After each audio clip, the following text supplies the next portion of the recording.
President Donald Trump's threat to impose steep tariffs on Chinese exports to the U.S. would inflict a lot more harm on American consumers than it would on China. To see why, you have to understand how Trump's policy fundamentally misreads the reason the U.S. runs a trade deficit in the first place. The iPhone is a good example, with parts coming from many trading partners, not just China. Last month, Trump promised to impose steep tariffs on $50 billion worth of Chinese goods entering the U.S. unless Beijing engineered a $200 billion reduction in its trade surplus with the U.S. by 2020. On Tuesday, Trump raised his tariff threat by another $200 billion on Chinese goods yet to be determined. Last year, we lost $500 billion on trade with China, Trump said, erroneously, at a March 23 news conference. We can't let that happen. To begin with, Trump's math is off, by more than $100 billion. A country's trade balance is nothing more or less than the difference between the value of everything it imports from a trade partner and everything it exports back to that country. A trade deficit occurs when the value of imports is greater than the value of exports, in terms of both goods and services. Last year, the U.S. imported roughly $505 billion in Chinese goods and shipped about $130 billion back, a difference of about $375 billion. But even that number masks the true story of who gets the better deal from U.S.-China trade. For one thing, unlike Trump's portrayal, a trade deficit is not the same as a one-way transfer of funds from one country to another. Some $70 billion of the U.S. trade deficit with China comes from shipments of cell phones, for example.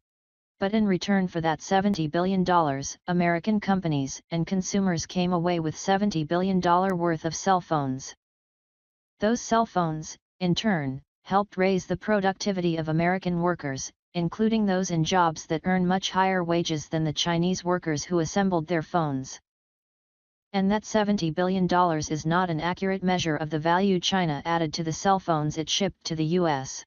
That's because the accounting used in the official trade statistics hasn't kept up with the growth of global supply chains, which source parts and raw materials from multiple countries to make a single product. About two-thirds of world trade now is involved in value chains that cross borders during the production process, said David Dollar, a senior fellow at John L. Thornton China Center, in a blog post. Each country that adds a link in the chain also adds a little value to the final product. But those intermediate contributions are rolled up into the final export value that tallied when the product reaches its final destination.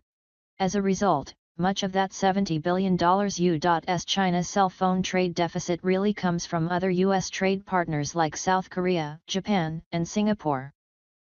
To better understand the why that happens, all Trump has to do is take a closer look at his iPhone the next time he tweets. Of the $1,000 retail price, about $370 presents the cost of making each phone, including parts and assembly costs, according to an analysis by IHS Markit.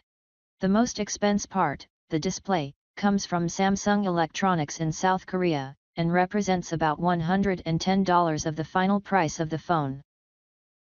Another $44.45, for memory chips, goes to Japan's Toshiba Corporate and South Korea's SK Hynix.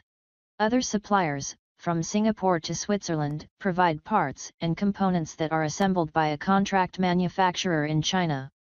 But the value Chinese workers add by putting those parts together represents only between 3 to 6% of the retail price of the phone, according to an analysis by IHS Markit. When the assembled phone is shipped to Apple and its distributors in the U.S., though, the entire $370 cost of making it, including parts, is rolled into the export value and becomes part of China's total trade deficit with the U.S., even though much of the value was added by suppliers in other countries. That also means any tariff on Chinese shipments of iPhones to the U.S. would also hurt the countries caught in the middle of that supply chain, as well as the American consumers who would pay more for the phone. A policy that sounds straightforward, such as a 45% tariff on imports of Chinese products, as then-candidate Donald Trump proposed during his campaign, would hurt many firms and workers in the United States, as well as in allies such as Japan, Korea, and Taiwan, wrote $. The same analysis applies to any product that is manufactured with parts and materials supplied by multiple countries, based on the resources those countries can offer at the lowest cost.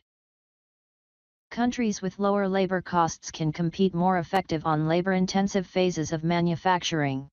Those with highly skilled workers, like designers and engineers, can better apply those skills to create the patents and designs that often create the bulk of a product's value. That specialization is at the heart of a 3-decade expansion of globalization, a trend made possible by cheaper air shipping, to move parts, materials, and finished goods around the world, and the information revolution, which allows companies to manage these increasingly complex global production and distribution networks. U.S. consumers would pay. Companies that produce products globally aren't the only ones who benefit from these multinational value chains. So do the consumers of the much cheaper products that result.